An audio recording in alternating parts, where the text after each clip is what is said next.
Well, good afternoon, everybody.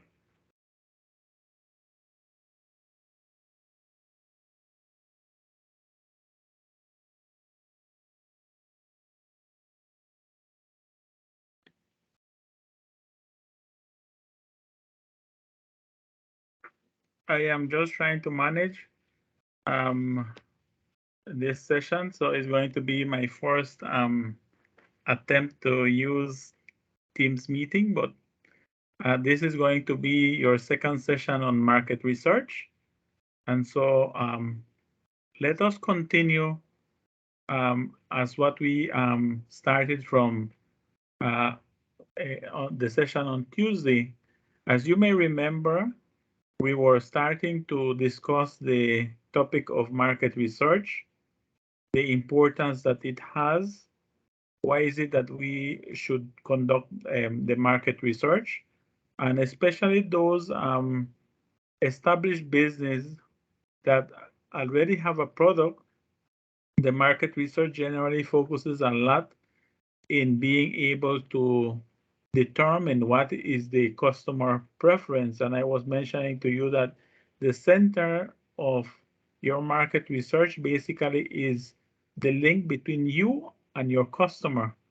And therefore, you are trying to find out what are some of the preferences that those customer have. And therefore, you have to develop and be able to dissect that customer because basically you're competing with many other businesses for the same customer, especially if you are producing the same type of product.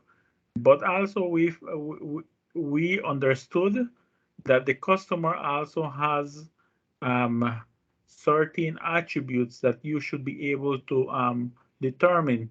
Those attributes are generally related to the sex that that each customer has, the ages, the preferences that they have, even the social status, who are the ones buying, basically, for what purpose, and many of those things are important in your market study. Just to be able to recap what we were seeing from the previous session. Now we are going to continue um, in the topic of market research, and therefore I wanted to mention a little idea which says, with good information, you make good decision. How many of you are in accordance to this this type of uh, um, I would say this type of slogan, no? That without having good information, basically you will be guessing, or you're going to be um, making decisions. We will say from the thin air, no? And you can make a lot of mistakes, especially with that type of decision making. So, one of those things that generally people look in the market research has to do a lot with, one, what are some of those products that are out there? For those that are producing coconut, it is very important to understand where are those markets, at what volume is being produced on those products that are being highly demanded, because at the end of the day, you want to be able to you want to be able to to establish um, um, the the size of those markets. Okay, believe me, there is a lot of information um, available on the products that you basically have, and you think that sometimes you are the first one producing certain items, and the reality is no, there are a lot of people producing many times the same product that you are trying to produce. So there is information out there. For example, also you see the world coconut production, you see it has been stable for the past since 2007. You basically see that amount of millions of tons, 60 million tons at the world. That means while some countries produce more, others drop out and others enter the market and like that. So that is important to understand because sometimes whosoever is entering, sometimes they think not that oh the demand is increasing. No, I mean what you can see from the information, it has been stable. You might have basically maybe somebody expanding in other types of product, and that's why the world production is staying very stable. No, another important aspect of the market research, as I was mentioning to you, is that you have to know that you are competing against many, but some people don't understand those competitors, and therefore one of those items that you have to be really prepared to do when you are doing a market study is that you have to understand your competitor.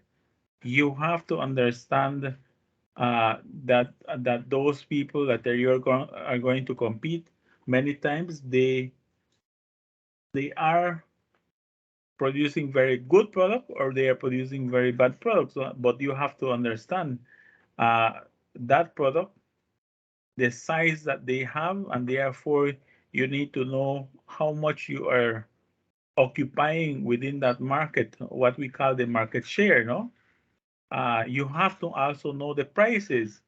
Um, Sometimes when you compete at the world level, you have to understand that there are countries that have the ability to produce cheap product in comparison to Belize. And the reason being that sometimes their their material might be cheap. They might have options also to access that material. Sometimes also is because their labor is very cheap. And sometimes many countries pay maybe 25 cents or even $1 a day. But in Belize, you can't pay somebody $1 a day. I mean, that's against even the law of the country, no? Um, you also have to understand that different cultural aspects might change the way that you might present your product. Like, for example, somebody wants to come and sell chicken head. Many people say, "Oh, I don't eat that chicken." So you realize that there will be a little amount of that consumers of that product, and therefore, when even if you produce a lot, you might say, "Well, I am not selling it because culturally maybe people don't want to buy it because they don't know or they don't consume the product or they won't want to consume the product, no?" And you have to also be able to establish many of those other areas that you're willing to be able to evaluate your competitor against your one. And when you've done that analysis, you also have to do an internal self-analysis of your business, your company, and that analysis is what we call the SWOT analysis. The SWOT analysis is basically the ability that you have to measure the strengths that you have as an organization. Are you an organization that is very productive? Are you an organization that is very well known? Are you a traditional cottage organization or grassroots organization? Or are you offering somebody that nobody else might be offering in the country, might be available outside, but you are the only one there, no? What are the qualities? Maybe you're producing a very exceptional quality product, and therefore people don't mind paying the price that you are offering there. But that's what analysis is important because you want to know yourself before you also compare yourself with other competitors outside there. You need to know your weaknesses because then you need to work on those weaknesses. You need to know the opportunities that you have. And if you miss those opportunities, maybe it won't come back again. There are many, many opportunities. For example, products being done by women, products being done by maybe the young people. The people take it more in trying to support the youths. Okay, you also have to know the threats. what are some of the things that can affect your business? I mean, you can see that sometimes there are a lot of negative things about certain things that maybe you might not be the one included, but maybe you're producing a product that doesn't have the acceptance. Okay, like for example, you saw the discussion relating to the production of cannabis, no? I mean, some people accept it, others don't, but that in itself has that it has acceptance in one part and other parts it doesn't have acceptance. So this analysis of doing your own personal analysis of your company plus understanding your competitor is what we call, you combine it, and then this is what where you end up with a competitive analysis. And that competitive analysis is that it is going to be able to determine where are you in respect to the other competitors. Are you the lowest, or are you rated the highest? Okay. Many sometimes don't know where they stand with their competitors. Okay. So when we develop that competitive analysis and the other types of analysis is because you want to be able to prepare a strategy. Okay. That strategy, of course, is making an entire analysis of your organization. What is your vision for expansion, for development, the partners that you have, the goals that you have, the money that you have, the people that you have within your organization. And all of those things will permit you to establish also a marketing plan and a strategic plan. But most important, I want to speak to you about the marketing plan that is important because all information that you are gathering in the marketing analysis is that you want to be able to develop different types of strategy, but the market plan takes an important as to why you are gathering all this information. So the market plan is providing you that you understand everything that we mentioned, and then you set up your plan. And when you set up your plan, of course, that plan has to follow objective. Why do you want to establish objective within any plan that you install? Is because without the objective, you really don't know where you are heading. But that objective in itself is coming from either a strategic plan or is coming from any plan that you have developed as to where you want your business to go. Okay?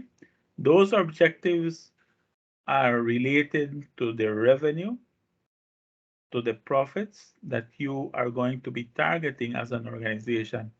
Many of you are small business, but I believe that you install a business because you want to develop profit. If not, you will say better I get out of the business because I am not doing any money. Of course, generating money sometimes takes a lot of plans of how do you intend to be able to generate those profits. Do you need to increase production? Do you need to reduce your costs? Do you need to hire more people to be able to do more of the work and develop more products? Of course, you have to have a product, and that product needs to be demanded by the consumer. If not, you will not be able to generate any of the profit. After that, you establish which market am I going to target. Sometimes you want to produce a product for everybody. And remember that we mentioned in one of the trainings that if you want to produce for everybody, you will not produce for anybody. Many times the markets are very specific, and therefore you have to be able to target somebody within the market, and then you specialize in targeting those type of people. Are your people housewives? Within the housewife, a specific type of housewife that has the ability to buy. I mean, you have to be able to determine and classify that. What are the stories that you are selling of your product? Many times those product that you produce, people not only want to hear, well, here's a product. No, I am sure many people want to hear who are the ones producing those products. Do you have a story of how that product came into being? Why is it that it is green and not white or not? And therefore you have to be able to demonstrate to your customers what is the story behind that product. And also, after you have all this, comes your strategy, and therefore you are able to hook up your customers. And when you hook up those customers are your loyal customers, which means that they are going to always be buying your product. Whatever happens, they are the ones consuming and buying that product because they are very loyal to that product. Um, Another important aspect of the market strategy is that you have to learn to measure how is it that you're moving against your objective. Believe me, even though I mention it a little bit lightly, many people do not measure and don't know where I was last year, and I don't know how much I have progressed for this year. Why? Because maybe they are not collecting data. Maybe they are not recording what precisely they are doing within their company. Or also maybe they are not keeping a very a record of the milestone. Remember I mentioned the that they are when you develop projects, you want to know that there are milestones before you even reach your objective. That means little steps that I have moved from zero, I have moved already towards achieving whatever objective I had in 1 year. So the milestone can be what I have achieved in 1 month, in 2 months, but it's moving towards that objective. Okay? This measuring, many people have heard about it in the training of project management, is that it is called monitoring and evaluation, M&E. Okay, you can hear many types of words, but it is type of a monitoring, because you have to have records to demonstrate that you are moving and progressing, you are moving forward. So now that you have seen many of the elements in the marketing research, many people will say, well, how do I start to do the different analysis that I am supposed to be doing? Basically, many of those analyses are generally comes into a form of formats that are provided, and I'm going to mention how those formats are provided, no? And but let us reach to some of the conclusions as to why is it that that market research is going to be important for you. One, with the market information and after you started to study your product and your market and your customers, you can see what opportunities I have. Of course, I always tell people, from the 100 opportunities you have, try to establish and take opportunity of 1, 2, and 3 and work on those. I mean, don't go crazy for 100 and then you don't achieve anyone. Whenever you do business, whatever product you are going to be producing, there's always risk. manage those risks. Many businesses have risk, but at the same time, you have to be able to manage those risks. And what are those risks? Are sometimes assumptions that are coming, and then they have the likelihood of coming into reality. That's a risk. Okay. Um, Decision making becomes easier. There are when you have sufficient information, decisions should be more easier to be made, because then you are going to be able to establish the full picture of what you are seeing in that market research. No? Many people sometimes don't sell their product because sometimes they don't have promotional materials. Nobody knows that you're producing it, and therefore um, you don't have the ability to sell them because nobody knows that you are producing. You always have to have the ability to understand your competitor.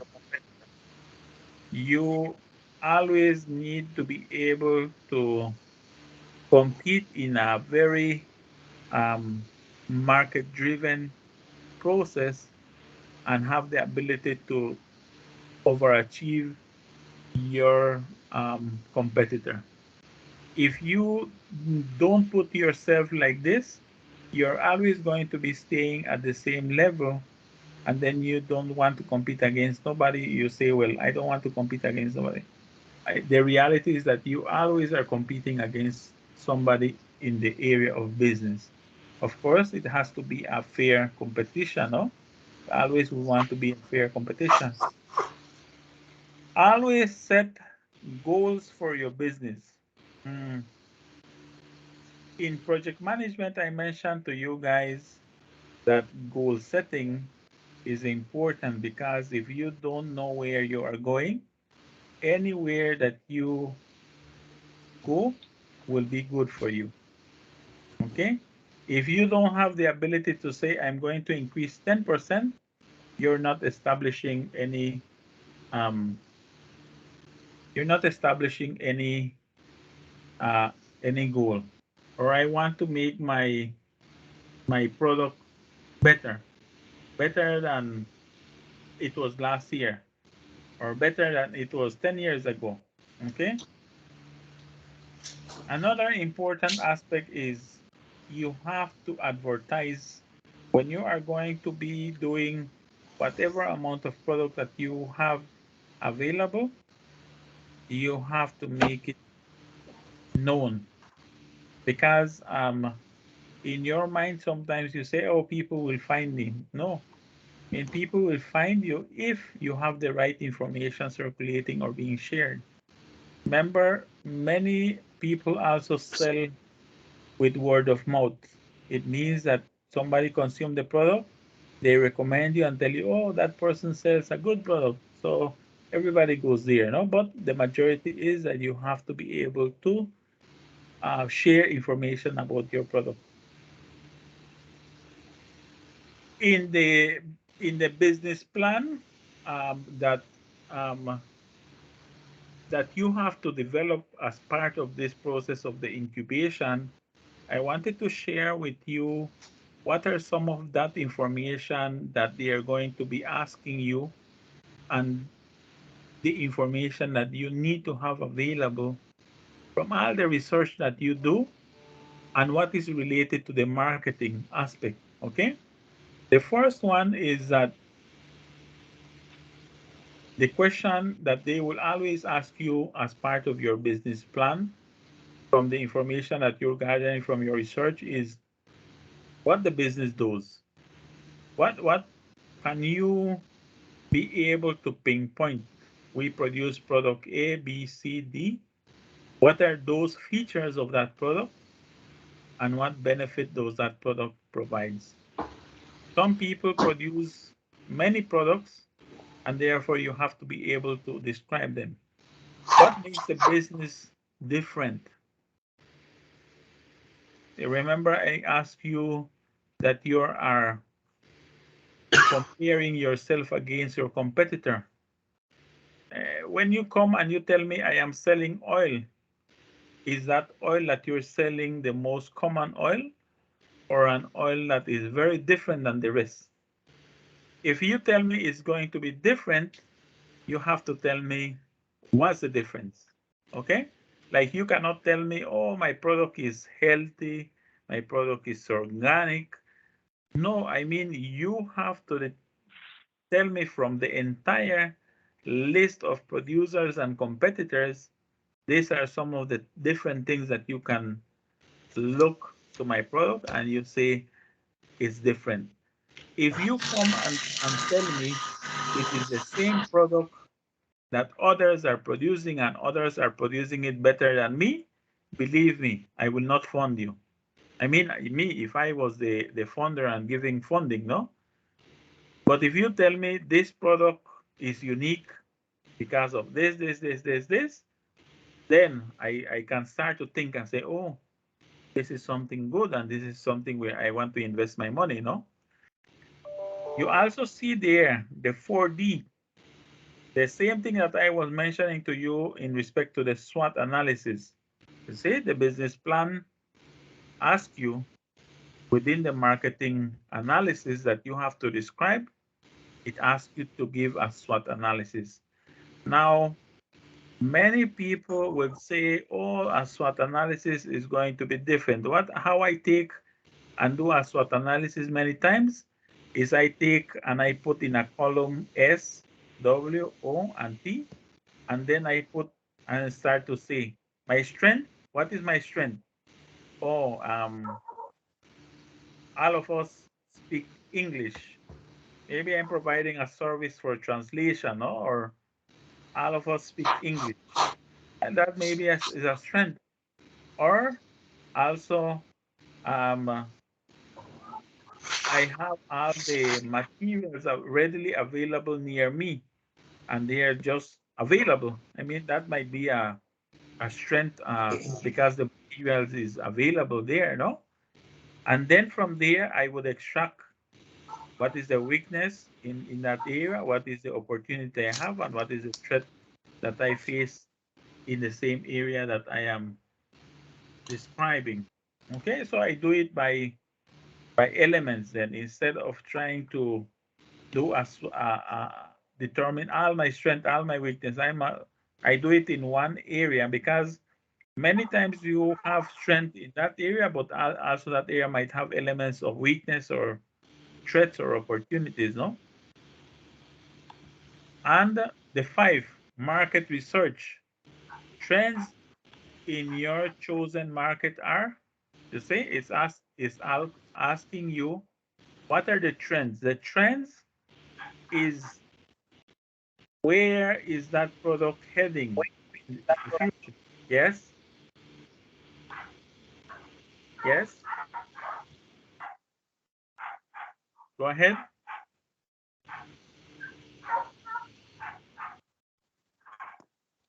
Oh, can you guys, somebody might be, um, just mute your microphone, please. Um, what I wanted to also mention is number 5. You see there, the trends is that it is forcing you to find out information about the same product that you have. How is it locally? How is it at the level of the country? How is it at the level internationally? Depending to where you are producing. Are you just going to be producing for the local market? Then you study the local market. How is it? But we are always also influenced by external markets. So it's important for you to understand what is happening at the international level, no? Number 6, market overview. Who will you be selling? The customers that you have researched. How do you know that the customer wants this? And an estimated amount of how many customers and clients you require and what will sell them. Okay? It is forcing you to determine the amount of customers that you are targeting. If you are producing here in the Cayo district, maybe your target market or customers is people within San Ignacio. And within the San Ignacio area, you maybe are residential areas and people that have the capacity to buy your product. If you're producing in Belmopan, maybe your only market is here in Belmopan. But if you're producing a product and then you are also selling to the all Belizeans possible or even visitors, and you have to determine what is the estimated volume of those customers that you intend to target. Okay.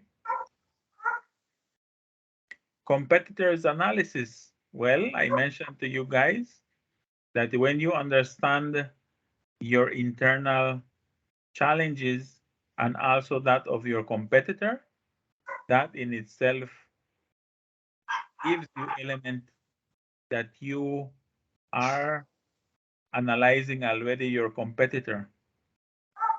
Okay. The sales. Okay. Where are you promoting your services? Remember I mentioned to you, are you using Facebook? Are you doing through TV, through radio, to advertise and more word of mouth?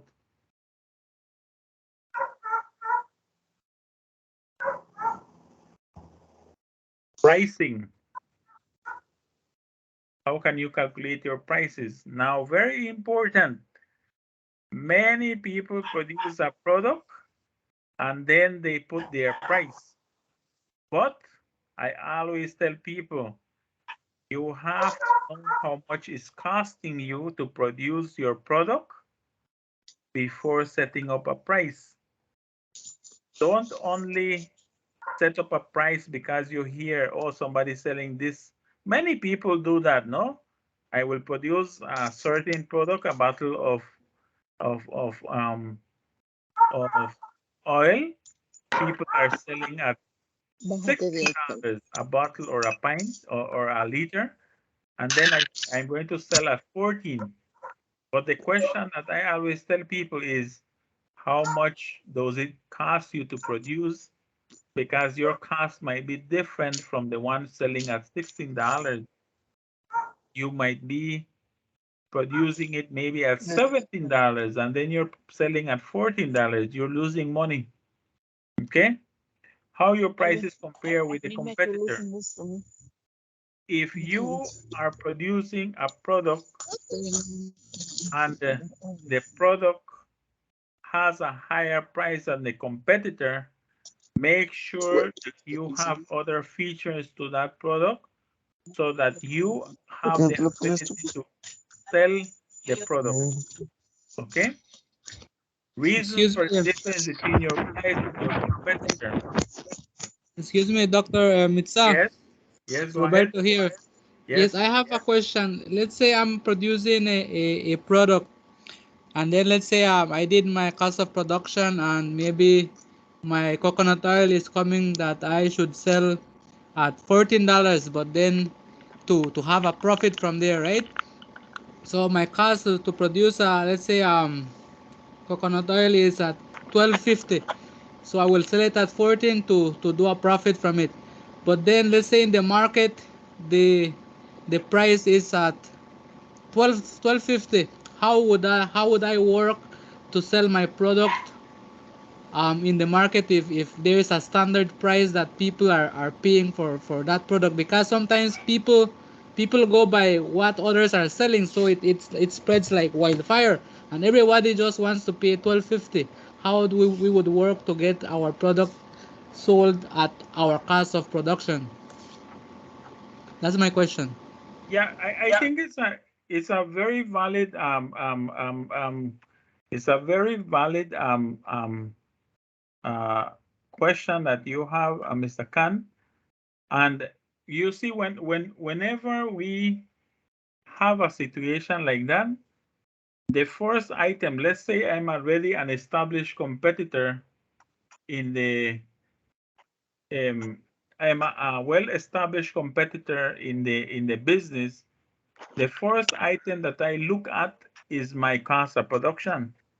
And then from my cost of production, I start to see what are some of the elements I need to reduce. That's the first thing that usually small businesses would do, no?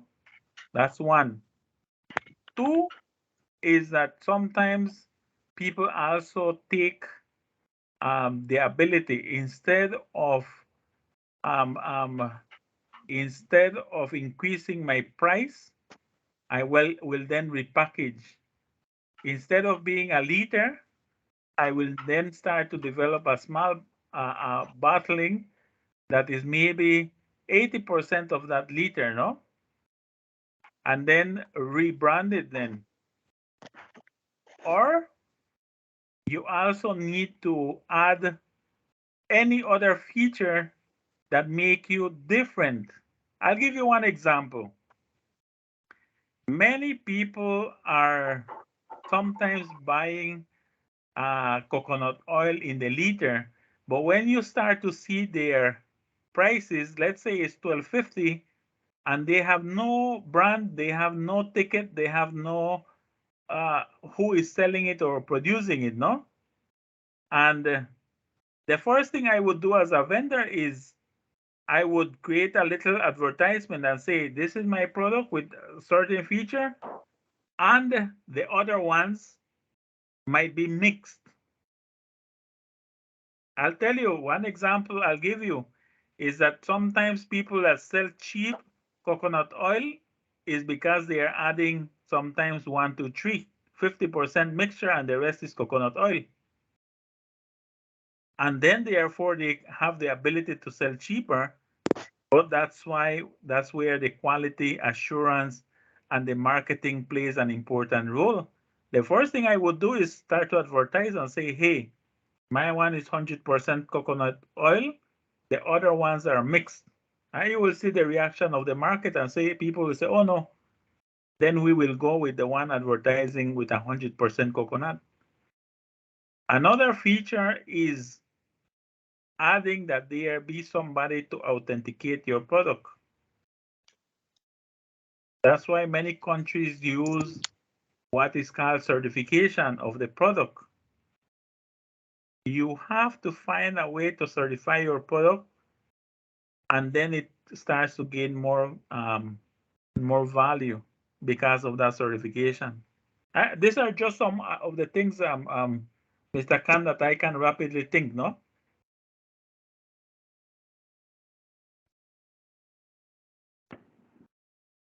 So, Excuse anybody me, else sir. has a question? Thank you, Dr. Isam. Okay. So let me Sir, continue. Somebody has any other question? yes. How can you get a product to be certified that it is organic? Okay. There are there are different types of certification system. One, there Here is in what, Belize. yes, in Belize, there is a process called voluntary certification process. It is between the resorts and the producer. They create their own certification where the resort will tell you, I want you not to use no pesticide.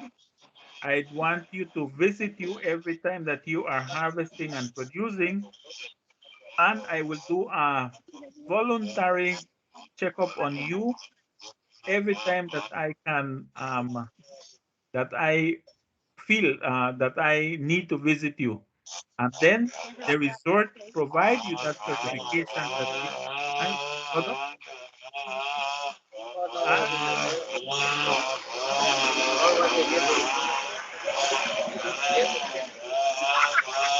okay, so the resort provide you that. Can we mute anybody else there, please?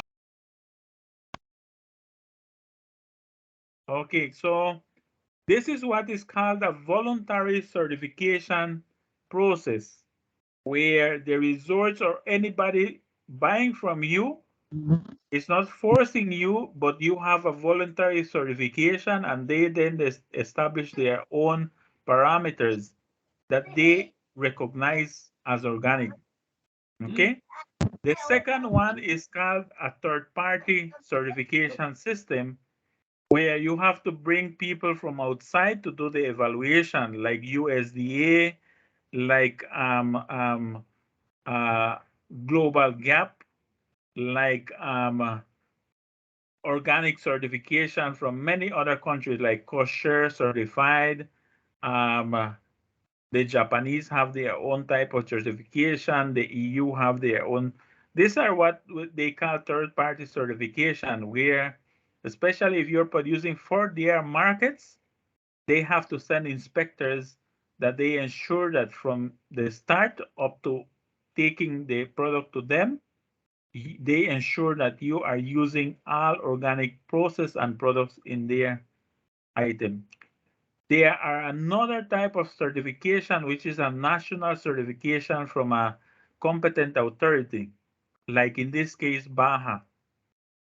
Baja does not have the capability, as I understand it at this stage, but it doesn't mean that they cannot develop their own certification to say we recognize this product as organic. In the future, they can develop their own small certification scheme, and then they will be able to certify you. I also have seen some level of certification from PCB, where, but I think it's like a voluntary also certification where they go and do the training on the use of pesticide, and then they ensure that you reduce the usage of pesticide. But I am not sure. I have seen, I think in some publication that they have certain recognition towards farmers using minimal or as much close as none uh, um, usage of pesticide. Okay, from where it came from, I'm not sure. But I just wanted to highlight to you. There are also certification from the third party that comes from Rainforest Alliance, from Fair Trade, and also other bodies that sometimes are in the country and they provide money for you to be able to produce organic because you're selling to markets that they have accepted that you have the ability to sell, no? And they give you all the funds. Fair trade is a body that uses organic certification and promotes it because they want people to use less and less pesticide, be more friendly to the environment. Okay? Does that answer your question? Yes, it does. It does answer my question Okay. because we have our own farm and we don't use no pesticides and we produce our own oil and like that. And as we grow, we go through the whole process from producing the coconut to making the oil. So it becomes cheaper. We have our own, we made our own machinery. So as how the other person was selling, sometimes looking at your different process in production can reduce your cost of production. Yes, that is And right. yeah, so that was my main concern because we have been producing it organically for many years, just that we don't have a certification for that. Yeah, But we are, the certification sometimes is expensive, but because you might be only selling nationally, the process of certifying might be more easier, no? But let's say you were exporting all your oil to a country that requires that certification, then you were forced to have that certification before you sell them.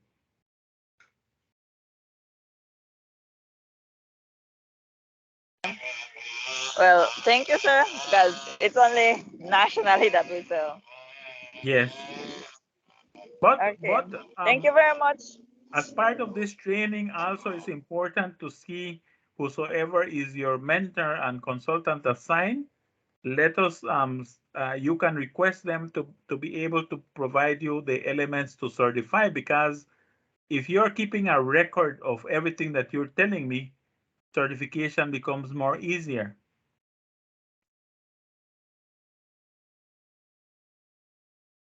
Without records, Uh, certification becomes very difficult.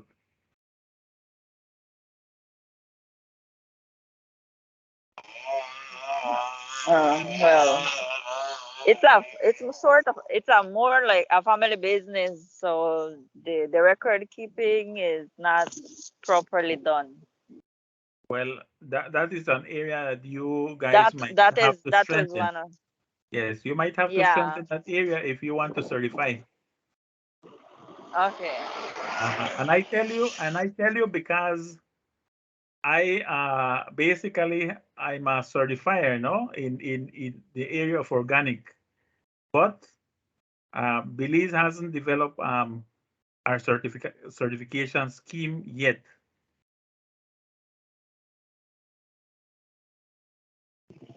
Okay. Uh, well, thank you for the information. Okay then. Um, so let me continue with the next type of information that you need. The 13th, suppliers. It is important for you to know who are the ones that are supplying you the materials. For a small business, maybe the supplying is, I won't say is least problematic, but it is an area, especially for example, that what we heard from certification is that in certification, you need to know who are your suppliers, because you want to ensure that if I'm organic, all my suppliers are also certified organic.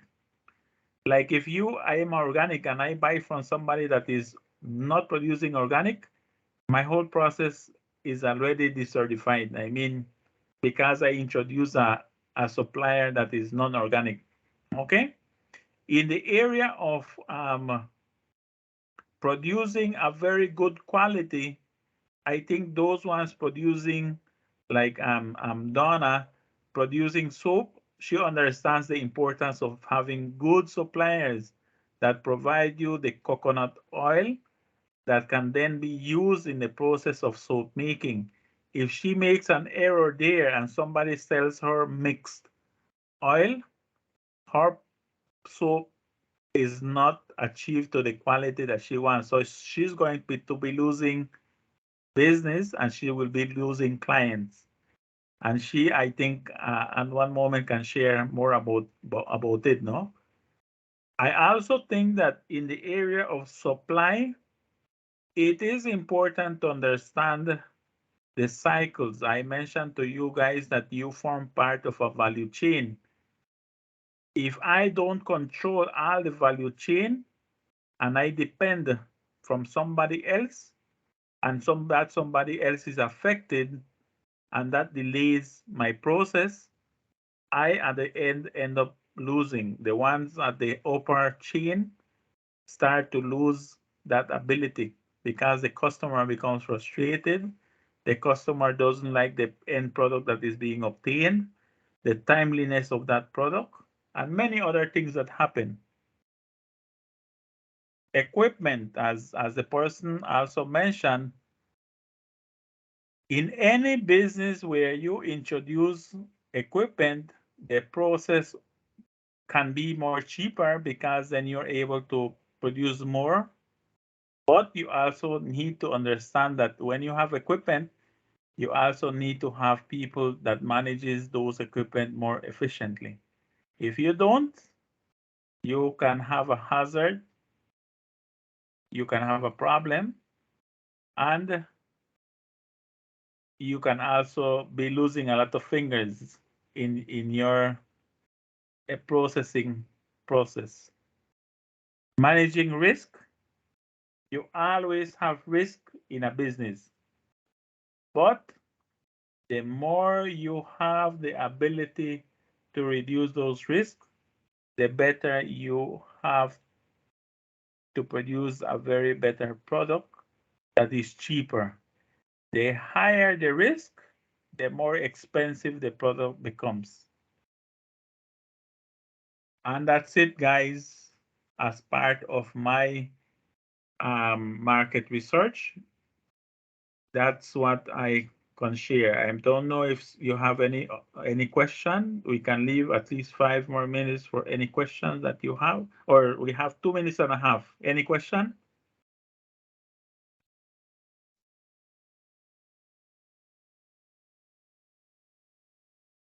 Will you share the attendance link? Yeah, well, I don't know how to generate an attendance list from the process, but I will generate it from the persons that I saw there entering. No, let me figure it out better. Okay.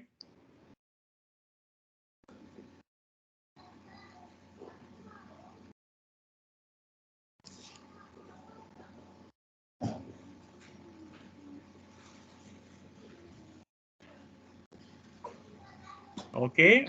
I have a question, Doctor. It's Roberto here. Tell me. I wanted you to I don't know if it's you the correct person to get, or it's the mentor. I should be asking this, but which is the statutory body that would um authenticate products here in Belize, or or register a product under the company's or business name? The I think it's Belaipo, because it's a copyright product, no? Yes. So that is the body, Belaipo, Belipo. Okay, and where there is the office for them? I think they have an office in almost all districts. I am not sure if they are located in Belmopan and they have branches in different parts of the country, or they are just centralized in Belmopan and Belize City. Oh, okay, sure then. Thank you. Uh-huh. Okay.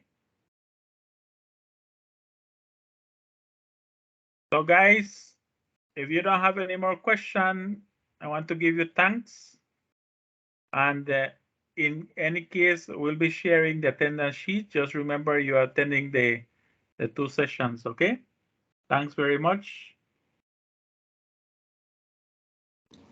Okay, thank Thank you you to very Doctor. much.